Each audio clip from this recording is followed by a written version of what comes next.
Hello, welcome to WGSN-DB Going Solo Network. We are so happy to have you here with us today. We are on the Going Solo Life After Relationship Loss show. And, this is a very difficult time when we're talking about relationship loss, and we want to make sure that we cover this topic very thoroughly for you. So we have a wonderful guest here today. But before we start, I'd like to introduce myself. I am Cece Shatz. I'm the doyenne of relationship building. I am a divorce, dating, and a life coach. And all of our information you can find right there on goingsolomedia.com. That's goingsolomedia.com. All of our wonderful shows are there, all of our great hosts that we have on the network, and some super guests. So you want to check that out. Each host has their own page, and we have some special elite guests that have their own page with all of their information, their links, and everything. And as we're talking about an elite guest, we have one with us today. So we are so happy to have her. It's Tina Lynn Huggins. Let's bring her right up. Hello. How are you? Hi, how are you? Oh, I'm doing pretty good.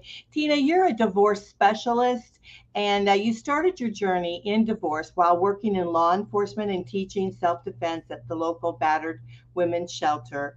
Tina is a renowned divorce coach specialist who has helped conflicts and countless individuals healed from painless relationship experiences. And we want to thank you so much for being on the show here today because, talking about abuse, and this is what we're going to talk about. Feel free after abuse and stop walking on eggshells is a very touchy subject. So we want to thank you for coming forward and being willing to talk about such a heavy subject. So tell us a little bit about how you and why you got into being a divorce specialist.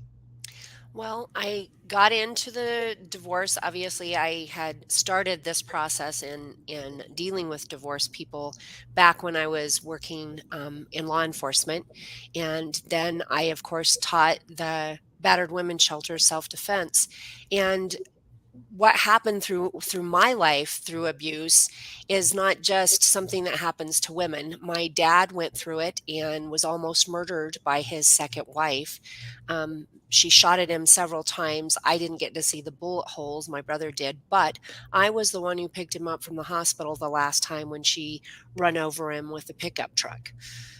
So those types of things just set me into motion. And then I met my husband, who was also in an abusive type situation. His was more psychological with minor physical abuse, but that when you're abused, you go through a process of not even seeing the abuse, and that's a part. I've started writing a book specifically about that because we don't, I mean, everybody says, well, why don't you just get out of the relationship? We don't even see what is going on from the inside. We're too close, too in the middle of it to even see. My dad, even today, 20 years later, can't even use the word abused in a sentence because he still struggles with what happened. Yeah, and I'm glad that you brought this forward. And I want to thank you for sharing your story, your family story, because a lot of us, we think it's gender, one sided gender of women only that are abused, but it's not the case. It's men that also get abused, as such as your father. But, they have a different struggle that they go through, not only recovering from the actual abuse itself, but men have trouble dealing with it because like mentally they're taught to gut it up and be tough and all of this kind of stuff. And they're also taught, I'm hoping, if their mothers are good, they're taught to treat women differently and kindly and such. And so when that table is turned, they're not equipped to handle it. They just don't know how to deal with all of that. So what are your thoughts on that? Well, back when my dad was going through everything that he was going through, I had to literally take the abuse literature and prove to him, because what was actually going on, in his case, he's the epitome of an old cowboy. So he definitely had the respect for the women and would never strike a woman. And so he didn't see the abuse happening to him when things would get thrown. That's not really striking you. And bullet holes, he just thought it was just her getting angry and venting. And there's many other things. Even the next two women that he went through were just bad. And it when men go through the abuse, we women, we raise our hand even a little bit and say, hey, I'm in an abusive relationship. All the rest of us women go. And it's very hard for a man to raise their hand and say, this is one abusive and I am the one being abused. Right. And so then they don't seek that help and ask for assistance in the process until after they realize things, and then by then it's almost too late. Hmm. Yeah, I mean, you're so right because women, even if we don't like report the abuse, will generally have a friend or somebody that we talk to about our relationship and what's happening. Generally speaking, I won't say all the time, but generally speaking, we do. And they can get, some help that way and some maybe encouragement to seek professional help. But men, they don't share it. Yeah, Right, right. yeah, they just keep it down deep, and they don't really share it. So what would you say, I mean, experiencing this in your family, and then both being touched by your husband and your personal family, what would you say would be like some steps that we can give as encouragement to kind of start feeling a little bit free of the abuse and really stop walking on eggshells? Because I on your website, I saw that and this phrase, and I thought that is so true because when you're in an abusive situation, that is exactly what you're doing is walking on eggshells. Deep down something's not quite right, and you don't know how to navigate, right? You don't really know how to step forward, step sideways, step whatever. And so let's share a little tips that you can maybe share with us to be able to start, creating not only the awareness, but maybe something that they can do to start taking some sort of action. Sure. So now I'm going to go back into my relationship with my ex-husband, Mhm, and it got abusive. mhm, Because I'm a fifth degree black belt, like a man, I never saw that what took place as abuse for myself either. But most of us abused women, men don't.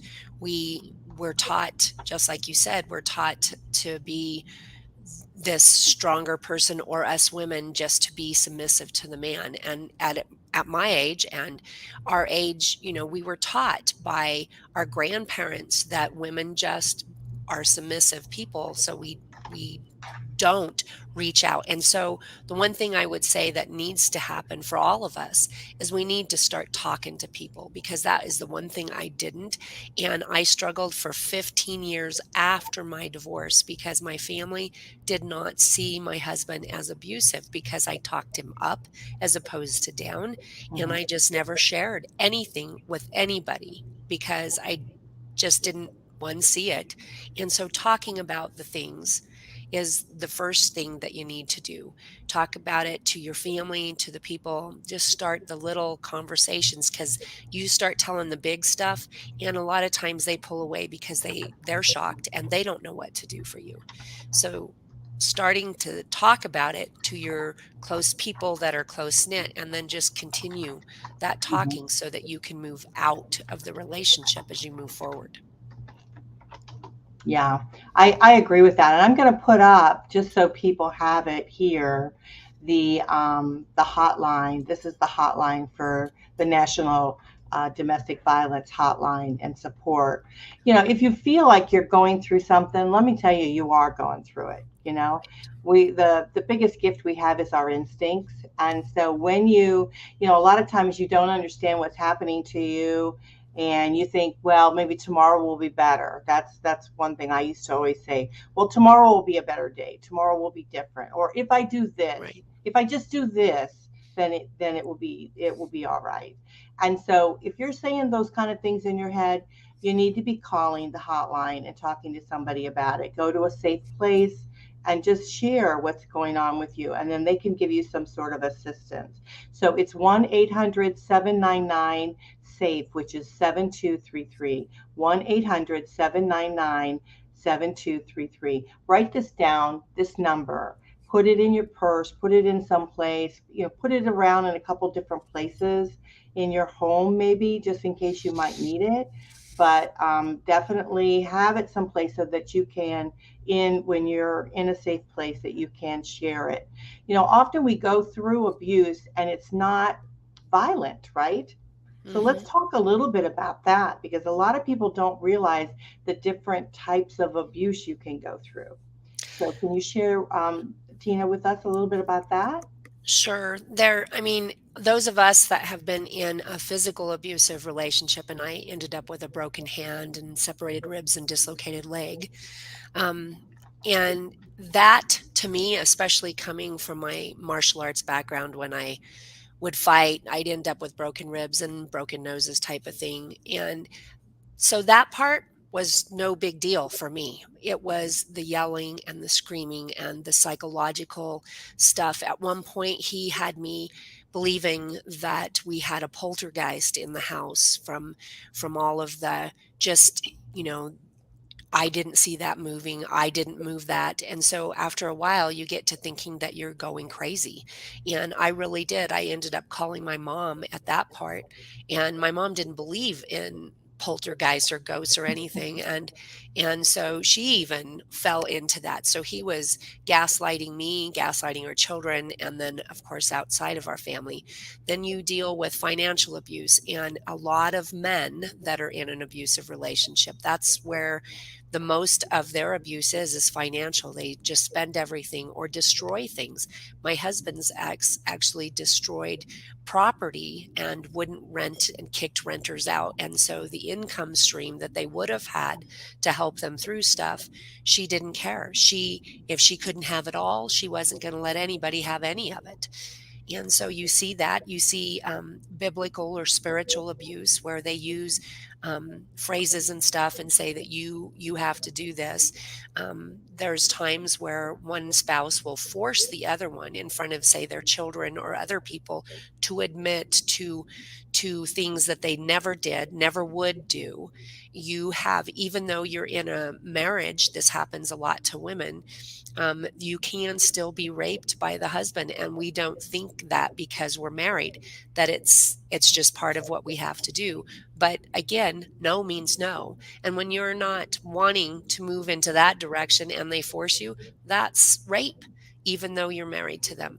So there's just a multitude of things that we see right now. I'm seeing a lot of legal abuse where people are trying to keep the other spouse in court, spending money on their lawyer, and those types of things. And that all of those are forms of abuse.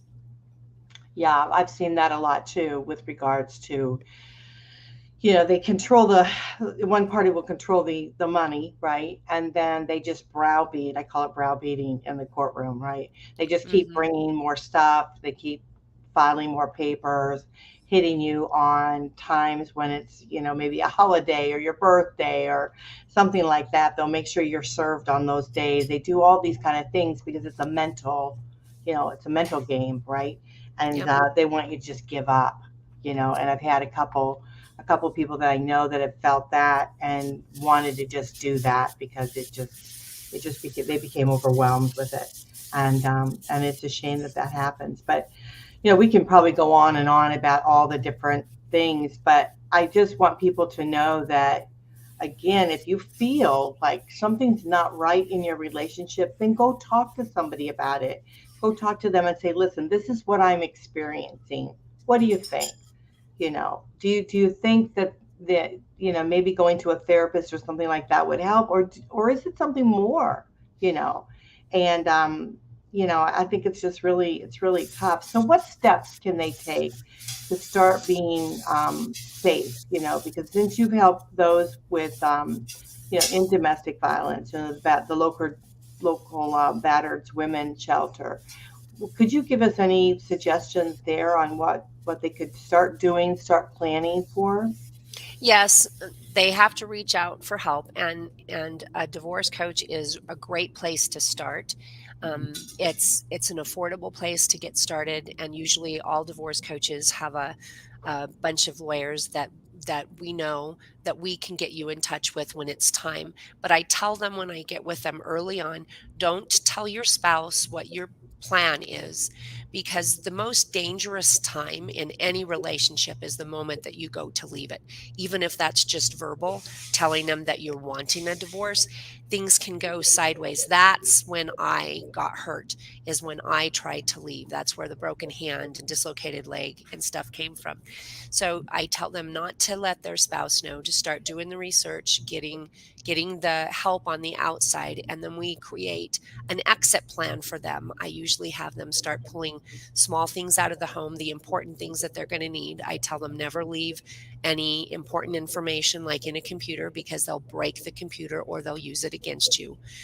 So start moving those little things out, put them either in a friend, family's location place, or rent a storage unit, and start getting those small things out of there.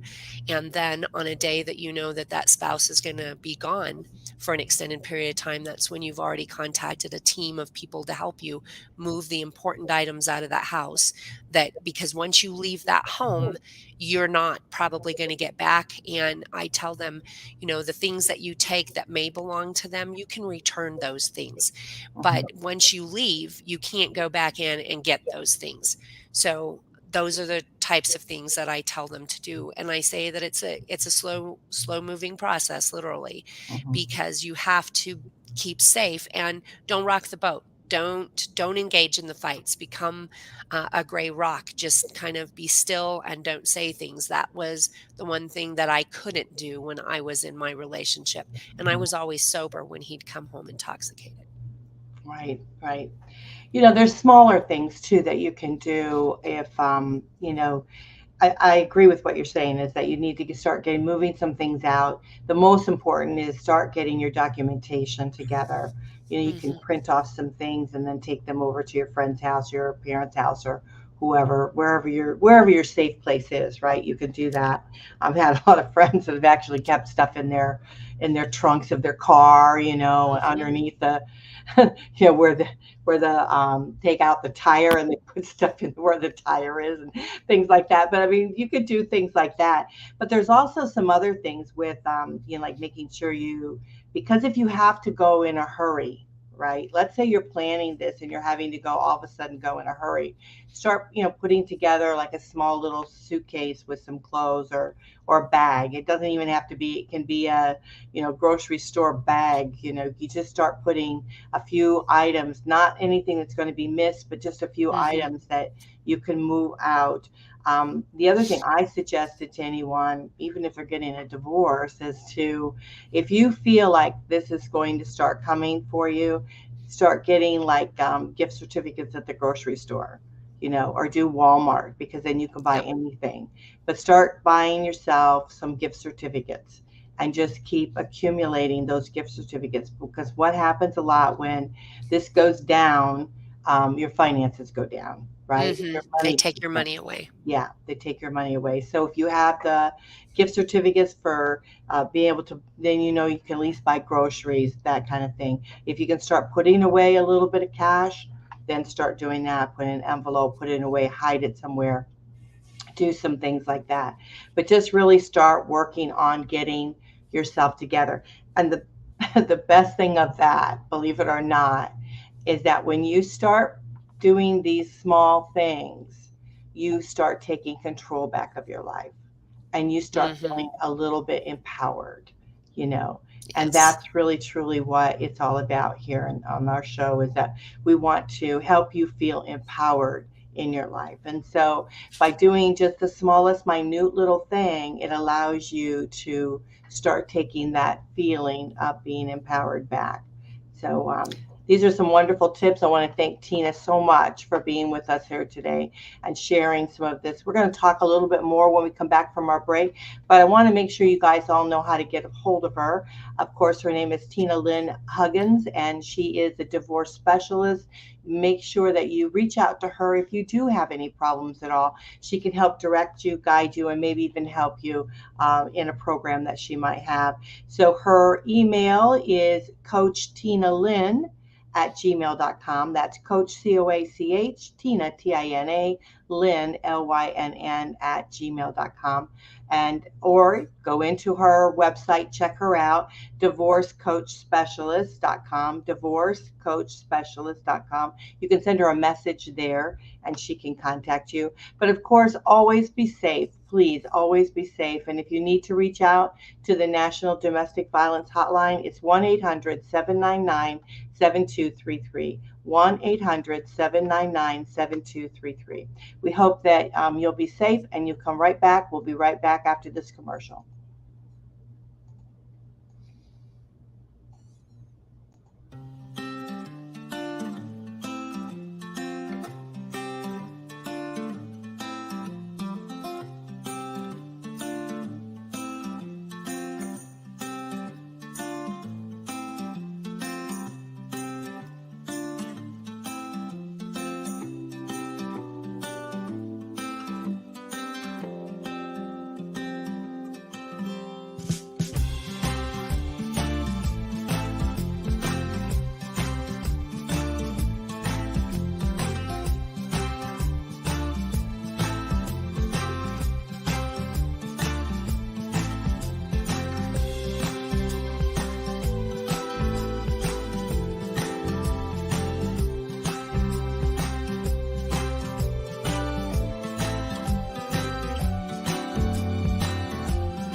Hi, I'm John Thomas. I want to share with you a professional products and services directory we call Going Solo Directory. And you need to check this out. If you want exposure to your business or are seeking professional product or services, this directory has it all. And that membership, for the many special features, you get the benefit of a worldwide exposure with a 40-minute video interview on an international business show showcase. All this for just one low annual fee. For more information, contact GoingSoloDirectory.com.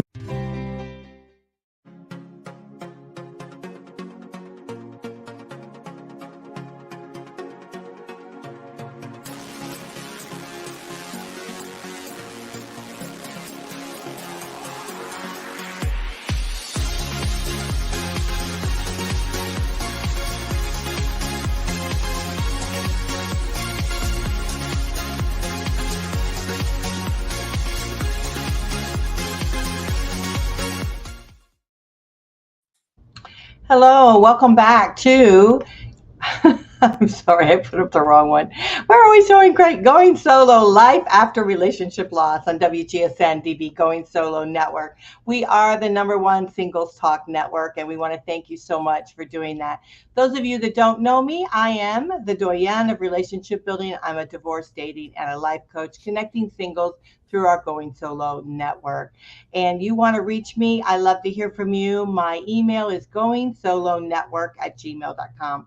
We love to get your emails. I read them all myself, my personal emails, so just go ahead and send a message. All our information is right above there on goingsolomedia.com.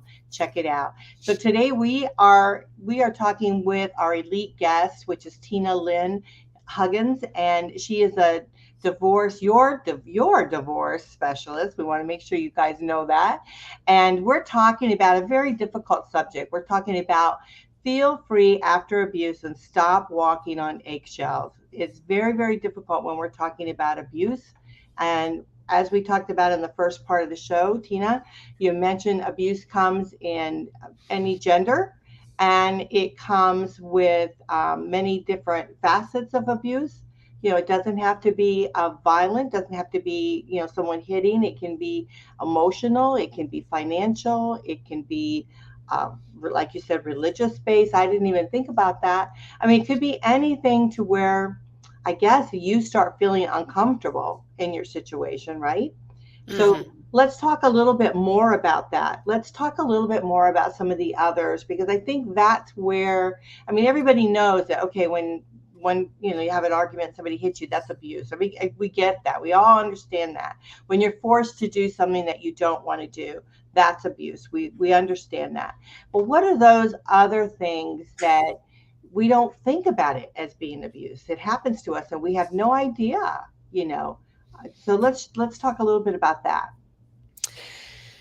So, I mean, even the physical abuse, I didn't recognize that when I was going through it because I was martial arts trained and self-defense trained. When he grabbed a hold of me the first time that I remember, my son tells me there was a lot more going on than I even saw. I just, tried to live each day, and that's where the walking on eggshells parts come from.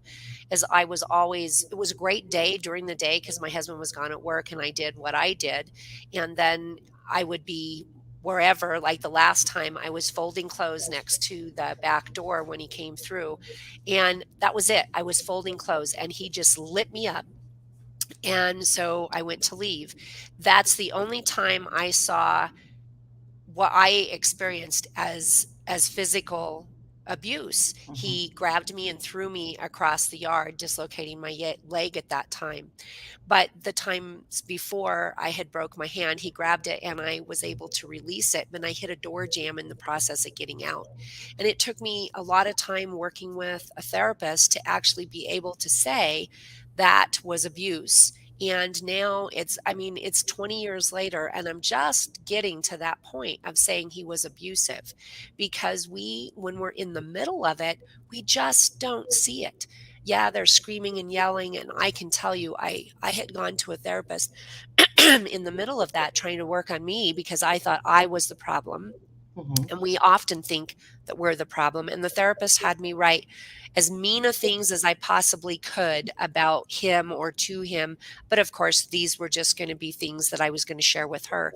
Well, he found that. And so I would never, that's why I tell people don't say what you've got on your mind. Don't leave things behind. Erase texts that you're talking about divorce. Erase emails that you're talking about divorce, because you don't want to tip the boat before you get out of the house, because it's the most dangerous time when you go to leave. And again, even just talking about leaving is dangerous. Mhm. So recognizing where you're at, recognizing what is going on in your home is the first key. And so some people say, well, how can I help my loved one to even recognize it? There's lots of books out there that you can share, and Walking on Eggshells is one of those books out there that has helped lots of people start to see what abuse really is, because we all have arguments with our spouse. Mhm. My new spouse and I, the one that you saw walking around in the back, he and I don't, because we've both been in abusive relationships. We don't yell and scream at each other, and we don't really raise our voice at each other because of that. But raising your voices, throwing things in the house, threatening to punch you in the face, or hitting beside your head, or throwing things beside your body. If they're doing that, they're eventually going to hit you. And Yeah. those are the types of things that you need to realize is not normal in a healthy relationship. Like getting in your space. We all have Mhm. that space around us. They start stepping into your space. That's intimidation, and that is Yes. abuse. And so Yes. that's something that I think we need to understand is that sometimes abuse happens gradually. It's almost like this progression that happens, right? So you might get into an argument and then they get in your space and you feel a bit intimidated, you're stepping back or whatever. Those are things that happen. You know, you think about, for me, I remember, like, I had to have dinner ready at a certain time. If it wasn't ready at a certain time, I mean, it was like craziness would happen. And I remember one time taking a whole pot of spaghetti sauce because the noodles were not made by that time he wanted. He took the whole thing of spaghetti sauce and just threw it. So it went all over. And remember, it's hot because it's on the stove, burning me and everything else. And it's like, that is abuse. I didn't realize it at the time because I'm just thinking he's mad, oh, he's mad, you know, but that doing something like that is abuse. And it's like, it started with things, small little things, which looking back were a control. It was all a control mechanism. Everything, he wanted to be in control of everything. He wanted to be that point person to make the decision and whatever as you went on. And so then it would get progressively worse, till we ended up getting a divorce. And so, it's I don't like to go into it a lot because I have children, but I do feel like that it's something that we need to be aware of. So when that pattern starts happening to you, you need to step back, because it's not just a little argument, there's a lot of things that would happen with it. Like you said, the money, only giving you so much money for groceries, nothing else, so you couldn't buy anything else if you wanted to. Right. You had to ask for things if you wanted those things. If it was something, well, how come you didn't have enough money in your grocery bill for that? And it's like, well, it's clothing. I mean, you can't, we not eat this week so we can buy the kids shoes. I mean, what do you want? Mm-hmm. That kind of thing. So it's like, things like that. And so, I want to mention it because I want people out there to see that and go, yeah, okay, I get it. I get exactly. So one of the other things, and you kind of bring it up with the word control, but that is an abusive person's thing, is they're going to take control. So they love bomb you in the very beginning, and that's where you think that they're the most amazing person. And then sometimes this starts to happen before you get married, but they start cutting you off from your family, and they start telling you that your family is treating you badly and you shouldn't talk to them. And pretty soon they've got you brainwashed into thinking that that's real, and you stop talking to your family. And then they go behind your back and tell your family that you're saying mean things to them, and they probably should keep their distance from you. So they cut you off. My dad's current wife ended up cutting us off completely this year. And she just made things, she would lie to my sister saying I would say this about her and tell me things about her. Well, I was pretty good. I had blocked her from communication, and I got it. And finally my sister got that. And so now when my dad passes, we probably won't know right away because she has cut us off, and now she has complete control over him. No family, and he has no friends. She's moved him out of his hometown, and she's 20 years younger than him. So those are the types of things that you will start to see first. And they cut you off from your friends. They don't like your friends. They don't want you to hang out with your friends, and they don't want people to come into the home. Those are the things that you're going to see first in the relationship. Those should be really high raised red flags. Mm-hmm. Yeah. It's important to know, and that it's going to get worse from there, because the reason they want to isolate you is so, and it can be gender. It can be, like you said, it can be either gender. They want to isolate you because they don't want you to go talking to anybody else about what's going on in your life. They don't want anyone else to say, that doesn't sound normal. That doesn't sound right, So they want to isolate you, but they want that feeling of control that they need, they desire, they want. And so they kind of feed off of that. And so there's a lot of things that we want to be able to share, but we can't do it tonight or today, and we can't get all the information to you. But what we can say to you is, if you don't feel that things are right at home or in your environment, wherever it is, it could be work, it could be anything, right? If you don't feel that it's right, then it's not. And so you do need to talk to somebody about it, and then share with them whatever it is that you're going through, whatever you feel, and then they can come back to you and kind of acknowledge whether it's something that maybe needs to be addressed or something like that. And so go to someone that you think you truly can talk to. And Tina, of course, is one person that you most certainly can go to. Tina Lynn Huggins, she's your divorce specialist, and you can reach her right at coachtinalynn@gmail.com. Shoot her an email and just let her know what you're experiencing, what you're going through. And if she can't help you, she can redirect you to somebody else that can. You can also check out her website, divorcecoachspecialist.com. Send her a message there if you need to. Check out all the information that she has. But, talk to someone, because it's very, very important that you're safe, and that it doesn't escalate to where it's worse, right? That it gets to where you're totally in harm's way. And so again, you can also, anywhere you live, no matter where, this is the National Domestic Violence Hotline and Support. They have resources, advice for your safety. Just give them a call at 1-800-799-7233. Just remember SAFE at the end, SAFE, SAFE. Those are the numbers. So 1-800-799-7233. So just give them a call, tell them what your situation is, and they can start giving you advice and direction on what you need to go. Don't think that, one thing I want people to know is that if you need to immediately do something, then yes, address it, right? Go and take care of it. But if you just feel like, I'm feeling good about this particular thing that happened to me, there's some other things that have happened, just go ahead and talk to the domestic violence hotline, or talk to Tina about it, or someone else, and share with them, because that's when you can start catching it before it gets escalates and gets worse than what it is. So any closing comments or anything you'd like to share, Tina, before we close out the show? Just to reiterate, talking, that's where it starts. That you can't get help unless you talk to somebody. You have to talk to somebody. Somebody needs to know what's going on. So just reiterate that, talk. You've got the hotline, you've got me, and talk to the people that are closest to you. Let them know what's really going on, because they're going to be the ones to help pick up the pieces once this is starting through the process to get divorced and get out of that home. Right. Also, I want to share with you guys, we have the divorcecoalition.com. We are creating a huge awareness of domestic violence. And so we want you to go ahead and check that out, divorcecoalition.com.